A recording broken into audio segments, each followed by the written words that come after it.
तर पुण्यातील दीनानाथ मंगेशकर रुग्णालयानं गेल्या 6 वर्षांपासून तब्बल 27,38,62,874 रुपयांचा प्रॉपर्टी टॅक्स भरला नसल्याचं समोर आलंय। प्रॉपर्टी टॅक्स थकवला तर एकीकडे सर्वसामान्यांना पुणे महानगरपालिका प्रचंड त्रास देते, दंडात्मक आणि जप्तीची कारवाई देखील करते। त्यामुळे प्रॉपर्टी टॅक्स थकवणाऱ्या दीनानाथ मंगेशकर रुग्णालयावर दंडात्मक कारवाई करण्यात यावी अशी मागणी महाराष्ट्र प्रदेश काँग्रेस युवक काँग्रेसने केली आहे। पुणे महानगरपालिकेच्या मिळकत कर विभागाच्या उपायुक्तांना महाराष्ट्र प्रदेश युवक काँग्रेसच्या वतीनं निवेदन देण्यात आलंय। सर्वसामान्य गोरगरिबांसाठी दीनानाथ रुग्णालय जर मदत करत असतं तर ठीक आहे ना, पण एक 10 लाख रुपयासाठी गेल्या 2-3 दिवसाचंच उदाहरण आहे।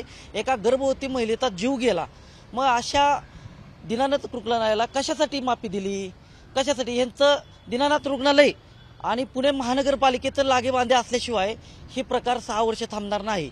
मी गेल्या 2-3 दिवसापासून प्रकार बघतोय आणि त्यांनी सांगितलं की आम्ही नोटिसा पाठवल्या, 6 वर्ष झालं, पण 6 वर्ष झालं तुम्ही टाळं ठोका ना। आम्ही दीनानाथ रुग्णालयाला टाळं ठोकल्याशिवाय आता आम्ही कर विभागाचे जे अधिकारी आहेत त्यांच्या कॅबिनमधून बाहेर निघणार नाही। एबीपी माझा, उघडा डोळे बघा नीट।